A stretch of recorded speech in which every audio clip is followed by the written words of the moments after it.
Are you shooting an event with two heavy cameras and can't figure out how to hold them both comfortably? I'm going to tell you how to do it on today's episode of Ask David Bergman.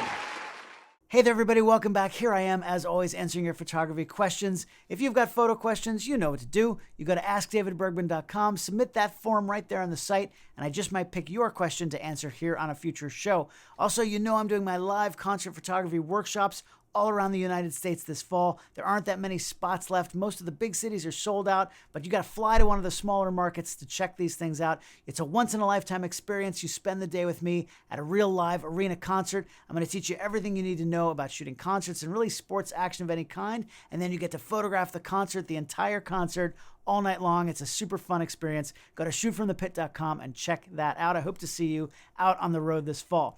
All right, this week we've got a question sent in by Jon O, and Jon wants to know, what kind of camera strap do you recommend for sports and event photography? I'd like something that can safely carry heavy-duty cameras, like two Canon 1DX Mark II bodies with the 100 to 400 lens on one of them. Thanks, Jon, for sending in that question. This is exactly how I shoot every night when I photograph concerts. If you're an event photographer, a wedding photographer, really anybody who shoots any kind of action, anything that's moving quickly, changing environments, all of that kind of stuff, you want to generally shoot with two bodies and two lenses. Now, why do you do that? The main reason is you want to be able to switch from wide angle to tight very, very quickly without missing anything. It's really important for your coverage. If you're photographing an event and you're telling the story of that event, you want to have as many different types of images that all work together to tell the story. One of the things I teach at my workshop is you always want to be thinking wide, medium, tight. Every time you're at a certain spot and shooting something, you should shoot it wide, medium, and tight just to give yourself some options. Now, I always like to shoot wide-angle shots when I'm at an arena or at a stadium. Really, I want to set the scene. It's a really nice scene setter to show the entirety of the venue and the size of the crowd, especially if it's a giant sold-out crowd. But then at the same time, I want to be able to zoom in, of course, to show the artist that I'm photographing. And then I want to zoom in even more to get detail shots that really help tell the story of the night. Those detail shots add all the color and fill in all the gaps in your storytelling to tell the story of the night. So those three types of photographs all put together really work nicely to tell the story. Now, there are some lenses, some single lenses, that will allow you to zoom all the way from super wide to super tight. But those are generally more consumer lenses, and they usually have a variable aperture that closes down very, very tight when you're at the long end, and it's really not going to be usable in a low light environment like a concert or a nighttime sporting event. Pro lenses generally are going to have better apertures, but they're not going to cover that entire range. So that's why you need to have the two lenses to be able to get that range. Now, the thing is, you need to be able to switch quickly because otherwise you might miss the shot. For example, if I'm photographing on stage with Bon Jovi and I'm in Brazil and you can see the whole crowd and it's really nice, and then somebody throws a Brazilian flag up on the stage, I need to be able to zoom in super tight to be able to get that shot. Another example, the tour I'm on now with Luke Combs, which is who you'll be photographing if you come to my workshops.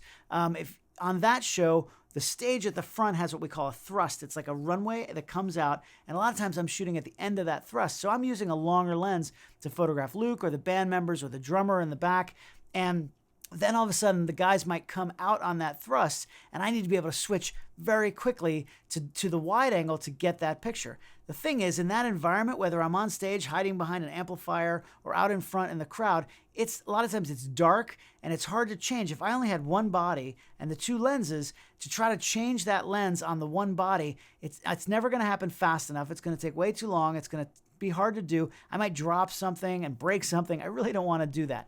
So by having two bodies with two lenses on my shoulders at all times, it makes it super quick and super easy. I'm also very consistent. Just a little sidebar about how I keep those lenses, which side I keep them on, because this is like a muscle memory thing. I always keep my long lens, my longer zoom, my telephoto on my right side and my wide angle on my left side. It's just something I've always done, and that way, even if both lenses are hanging down and I know I want to take a wide shot, I know exactly which one to pick up right away. I don't have to look. I don't pick up the wrong one. It's just one of those things to speed things up just a little bit.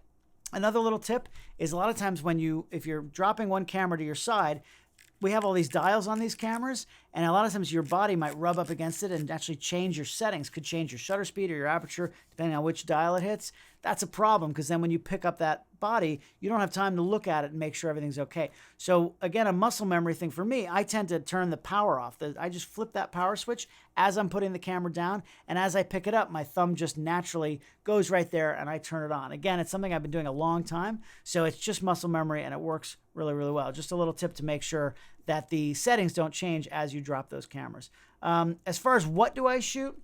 In the old days of, 5-10 years ago, we always used to shoot 2.8 lenses. That was the sort of the industry standard for any kind of event coverage. The 24 to 70 2.8 and the 70 to 200 2.8. That's what everybody used, and it was a really nice range. It gave you from 24 all the way to 200, all at 2.8, which just gives you plenty of light with that wide 2.8 aperture to be able to really deal with any kind of situation. These days, because we have cameras like this is the 1DX Mark III, we can push the ISO up on these a lot further than we ever could before. And it looks really, really good. So because of that, you don't necessarily have to shoot at 2.8. So I like to use, this is the 24 to 105 f4 lens. And it's an f4, but I still, like I said, have plenty of light. But now with this one wide angle, I've got 24 all the way to 105. So I've got that little bit of extra reach. If I'm in the pit or if I'm whatever I'm shooting and I want to zoom in a little bit tighter than the 70 millimeters, I've got that. And then my long lens is this baby. Instead of the 70 to 200, this is the 100 to 400, 4.5 to 5.6. Now it's a variable aperture lens. That means as you zoom, the maximum aperture actually closes down from 4.5 to 5.6. But what I do to overcome that, I don't like that because I don't want my exposure to change as I'm shooting. So what I do is I just lock this in at 5.6. It's basically a 5.6 lens in my mind. And that way, as I zoom, it's not going to change at all. It's 5.6. And again, I've got plenty of ISO to be able to do that. So now I've got on my shoulders, I've got 24 all the way to 400 instead of 200. Having that extra reach, again, if I want to photograph the drummer all the way in the back of the stage, I can do that with 400 millimeters. So that's my setup nowadays, with the cameras that we have. So now that you know what I'm carrying and why I'm carrying them, how do I carry it? Let's get to the point of this question. So here's the thing. This is the strap that comes with cameras now, right? This is obviously the Canon. All the camera manufacturers send straps like this.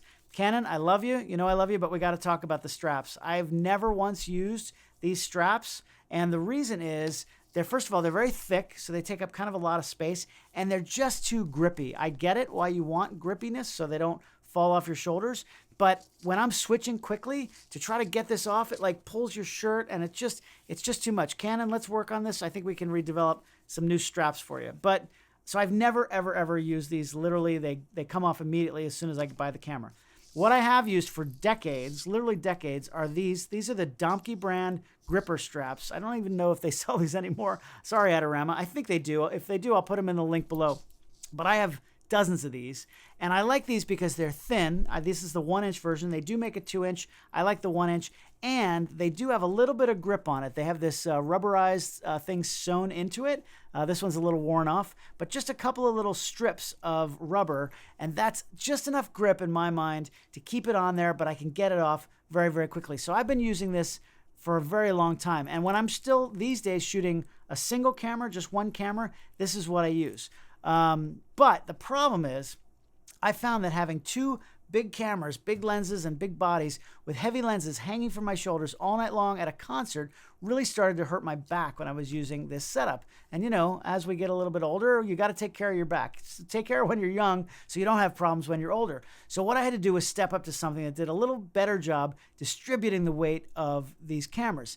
Now, there are a lot of options out there, but I did all the research, and what I went with was this right here in this little bag. Comes, ta-da! There we go. Very loud and very large. This is made by Holdfast Gear, and this is their double strap called the Moneymaker. I also love that name. Anything that's going to make me some money is a good thing. So this strap is a double strap, and what it is on the bottom here, we've got two of these giant hooks. They're very well made. These things do not come open. They've never come open, knock on wood, they've never come open on me so far. But on the bottom of your camera, you put one of these little hooks here, and that stays on there, and you clip that on there, and these two cameras hang to the side. And by the way, there also is a little safety here, which, by the way, if you've ever seen on my cameras, I hook these little key rings on here because then I hook the safety right on there. Now, I wouldn't want the camera to hang down on that for very long, but because this is just kind of a plastic safety. But if this starts to fall, I'll feel it, and then it'll give me enough time. This will catch it, give me enough time to grab it. So again, knock on wood, I've never had that happen, but it's nice to know that it's there. Now, this is the black leather moneymaker. These things are mostly geared towards wedding photographers who are really dressed nicely. These are beautiful straps. They're high-end, kind of expensive, but they're very nice straps. They do make a beautiful brown leather, and they even have non-leather options if you want to stay vegan. That's totally cool. I don't know what it is about these straps, but maybe it's because they cross in the back, but I really don't feel the weight of the cameras like I do when I'm using two single straps. And you can, of course, adjust the length at the bottom, so it's super easy to just drop one body and then switch to the other one very quickly.